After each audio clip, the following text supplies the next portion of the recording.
A tensão no Oriente Médio aumentou depois que o chefe do grupo terrorista Hamas foi morto nesta semana em um ataque aéreo. O líder era o principal nome do braço político do grupo terrorista e foi assassinado durante uma visita que fazia ao Irã para a posse do novo presidente do país. O Irã acusou Israel pelo assassinato do chefe do Hamas e prometeu, abre aspas, uma punição severa. Outro destaque foi a morte de um comandante do Hezbollah em Beirute, capital do Líbano. Já o primeiro-ministro de Israel, Benjamin Netanyahu, disse que o seu país deu golpes devastadores contra os inimigos nos últimos dias, mencionando a morte do comandante do Hezbollah. A aversão ao risco é intensificada nos mercados nesses últimos dias, com os conflitos geopolíticos no Oriente Médio. Um possível ataque iraniano a Israel está no radar, sob preocupações também com a oferta do petróleo. O jornal Financial Times afirmou que o risco de uma guerra total no Oriente Médio disparou. E é justamente sobre este tópico que nós vamos conversar com Adriano Gianturco, que é coordenador do curso de Relações Internacionais do IBMEC de Belo Horizonte. Adriano, primeiramente, seja muito bem-vindo e a pergunta é: o risco de uma guerra total no Oriente Médio aumentou? Obrigado, Kellen. Com certeza. Essa é uma região historicamente sempre muito quente, né? O Oriente Médio, depois talvez até os Balcãs, mas o Oriente Médio realmente sempre apresenta estes problemas. E de forma mais específica, neste período, o que nós estamos assistindo é uma guerra regional, já com envolvimento de outros países, então não só limitada a Israel, Hamas, Palestina, mas já tem troca de tiros, né? Mísseis com Líbano, onde Hezbollah dispara mísseis para o território israelense. Já teve envolvimento, inclusive, da Jordânia, do Iêmen com o Haiti, e até a defesa dos Estados Unidos, da França, da Inglaterra, de países ocidentais contra este disparo de mísseis. Além disso, nós sabemos que por trás de tudo isso, tanto Hezbollah, quanto Hamas, quanto o Haiti, tem o Irã. Então, se trata do que alguns chamam da Grande Guerra, ou do que Neil Ferguson chama da Segunda Guerra Fria. Ou seja, na verdade, o pano de fundo macro, maior por trás é o quê? A ascensão da China, o enfrentamento da liderança mundial dos Estados Unidos por parte da China, com várias guerras de proxies, são chamadas, né? Com várias guerras menores, etc. E aí, contexto, obviamente, há um momento de aquecimento das relações. Obviamente, com essa morte, agora se abrem novos cenários. Esse cenário de risco aumentado de uma guerra total ali na região do Oriente Médio é algo que você enxerga para os próximos dias, próximas semanas, próximos meses? Ou seja, num horizonte de curto espaço de tempo, a gente pode ver uma escalada levando ao outro patamar a questão geopolítica no mundo? Olha, a bolha de cristal nas relações internacionais é sempre difícil, porque envolve vários fatores, várias variáveis e muitas vezes qualitativas, não só quantitativas. Mas realmente estava tendo, depois do famoso, agora, 7 de outubro, e do ataque de Hamas contra Israel, e aí das represálias, da autodefesa, depois estava tendo agora recentemente uma tendência até eventualmente a uma negociação, até eventualmente um cessar-fogo. Mas, ao mesmo tempo, recentemente, Hezbollah enviou outros mísseis, matando 12 crianças no território israelense, na fronteira com o Líbano. E, obviamente, Israel quer se defender dos ataques que Hamas provoca, etc. Então, este homicídio agora, estes dois, na verdade, seguidos em distância de poucas horas, obviamente, aquecem de novo os ânimos, e aí os cenários possíveis são dois.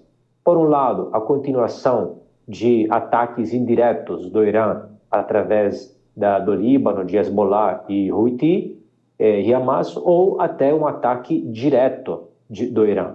Vale lembrar que, historicamente, o Irã ataca Israel mais de forma indireta, mas ela mesma se autoproclama como potência dos mísseis. Então, alguns meses atrás, todos nós vimos em tempo real, né, os mísseis que chegaram até Israel, então que foi um ataque bem pioneiro, porque foi o primeiro ataque na história dos dois países, o primeiro ataque direto. Poderia ir nesse sentido, nessa escalada. Isso também depende de fatores regionais, mas também de fatores mais globais, mais amplos, como, por exemplo, a eleição americana. Vai mudar muito se ganhar for Kamala Harris ou Trump. Esse é um ponto muito importante. Só para eu não perder esse raciocínio, cenário base com Kamala, cenário base com Trump e depois a gente afunila para impactos no agro. Cenário base com Kamala Harris, a continuação da situação atual. Então, eles tendencialmente, visto que hoje no mundo tem vários conflitos ao mesmo tempo, eles estão focando tanto no conflito em Israel-Hamas, quanto no conflito, por exemplo, Ucrânia-Rússia. E, por outro lado, e ao mesmo tempo, o Partido Democrata, historicamente, sofre uma pressão mais anti-Israel, uma pressão também dos lobbies árabes dentro dos Estados Unidos.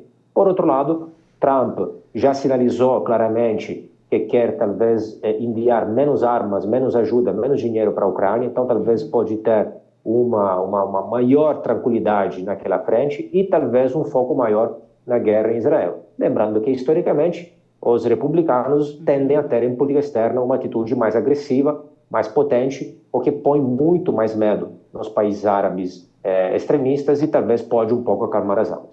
Ok, acalmar. Desculpa, eu só não entendi a última parte. Pode um pouco?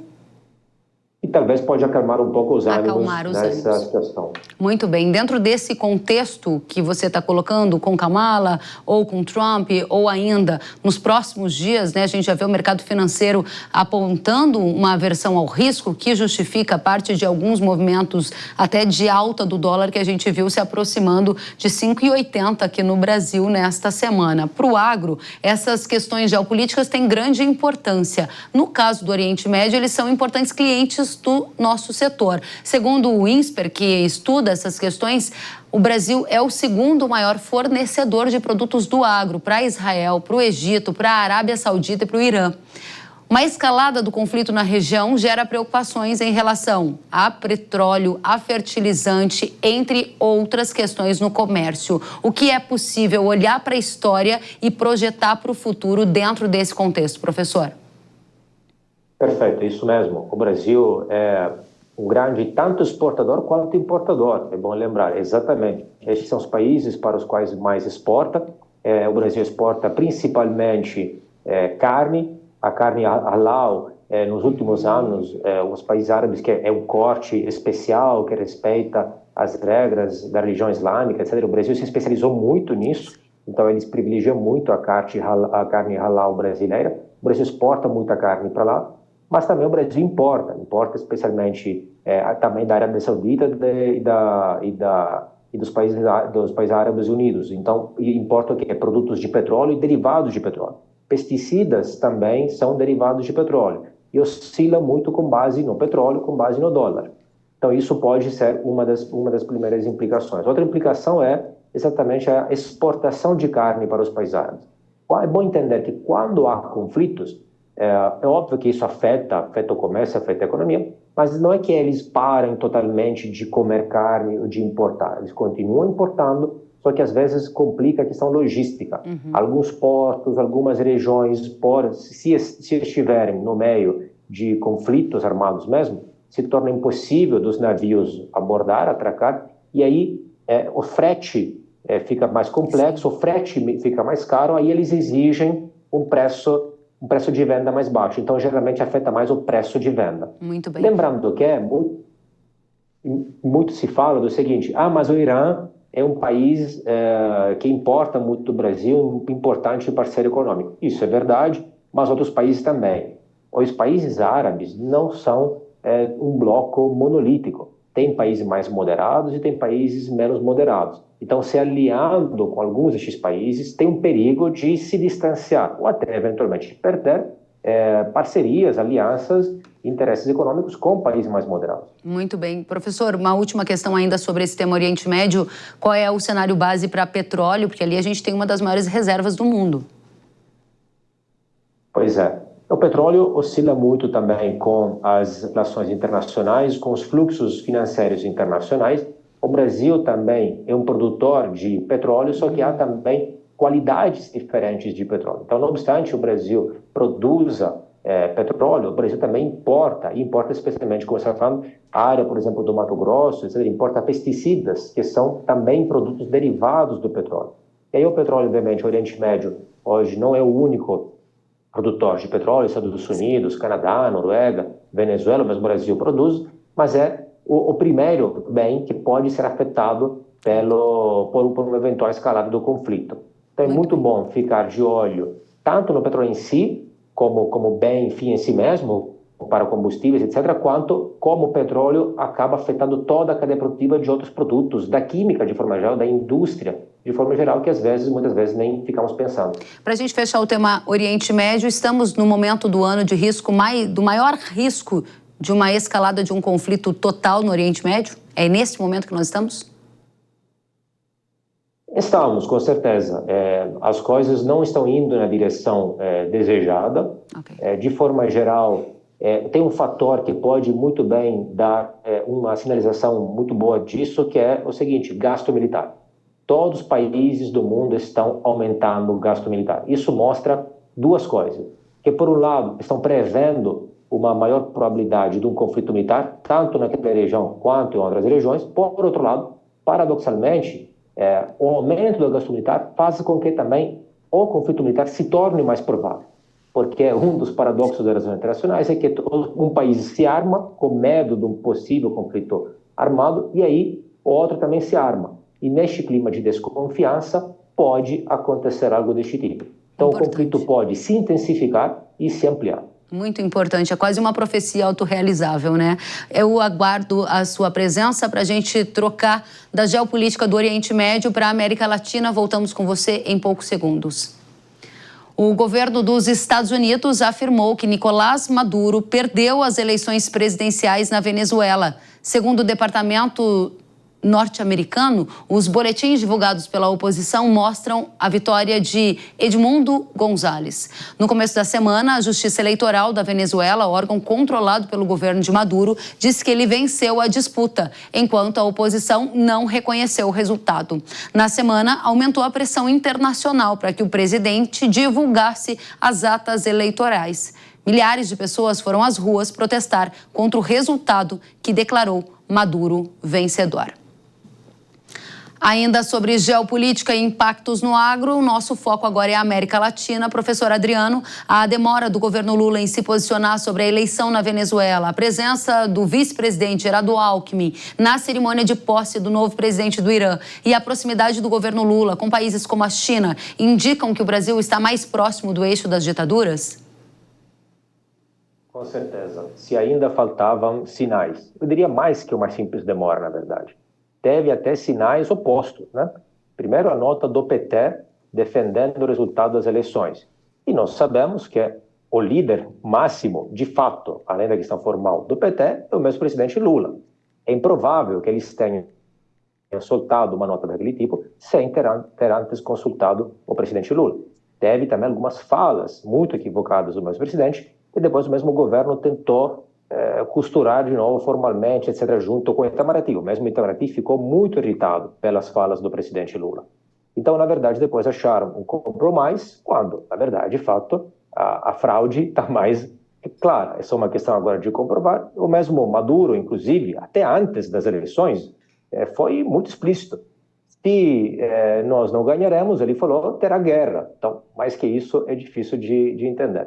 E realmente, aquela foto, né, do vice-presidente Alckmin, junto com as lideranças de Hamas, Hezbollah, Houthi e Estado Islâmico, obviamente sinaliza muito, é algo muito, muito grave, porque estamos sempre mais próximos do eixo das ditaduras, do eixo do mal, e isso não é nem positivo do ponto de vista dos princípios, né, da liberdade, dos direitos humanos, da democracia, da igualdade, etc., e nem do ponto de vista pragmático dos negócios.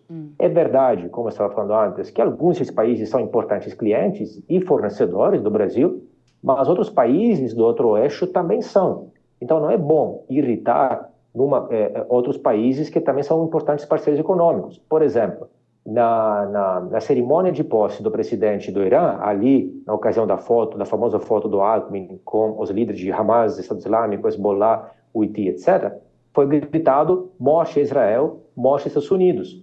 Por outro lado, ao mesmo tempo, o presidente Lula preferiu não participar, não enviar ninguém na cerimônia de posse do presidente de Hong Kong para não irritar a China.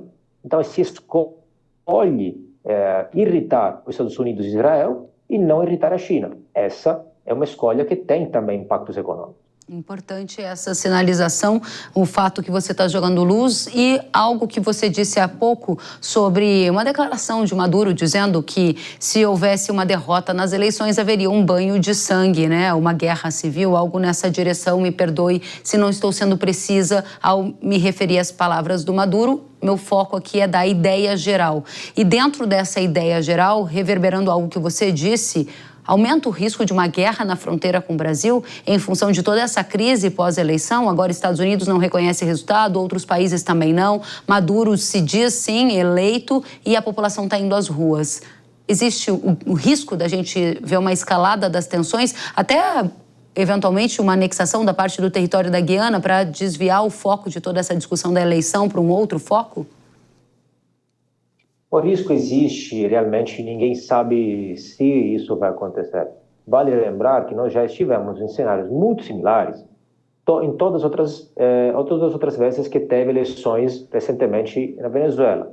E aconteceu exatamente algo como está acontecendo agora. Ou seja, eleições fraudadas, aí a oposição foi à rua, pessoas civis normais, cansadas do regime ditatorial, foram à rua, o exército tratorou praticamente as pessoas, matou dezenas e centenas de pessoas todas as outras vezes também. Os líderes da oposição foram presos, alguns tiveram que fugir, penso, por exemplo, Capriles, que hoje está na Espanha, etc., tiveram que fugir para o exterior, em exílio, etc., sob risco de morte. Hoje, Corina Machado já está arriscando a vida também, já recebeu proposta de asilo político em Costa Rica, etc., ninguém sabe por quê, porque qual é a jogada? A jogada é, afinal, onde está o poder de fato, que são as armas. Maduro desarmou a população, então o exército é o único que hoje tem poder militar, eles têm os coletivos, que são milícias, basicamente, a comando, a mando do regime. Às vezes o que acontece quando cai o regime, muitos devem ver, se sabe pela literatura, também as imagens, às vezes os militares, os policiais tiram a farda param de obedecer às ordens do regime e vão do lado da população, entendendo o absurdo que está acontecendo. Eventualmente a jogada seria essa, ou mais repressão, mais sangue, ou o exército se vira de lado e vai contra Maduro. É realmente algo para a gente acompanhar, visto que está aqui na fronteira do Brasil. Vamos manter a nossa vigilância às questões geopolíticas, dado que importam demais para o agro. Quero agradecer demais a sua presença, professor Adriano Gianturco, coordenador do curso de Relações Internacionais do IBMEC de Belo Horizonte. Volte sempre. Obrigado. Até a próxima.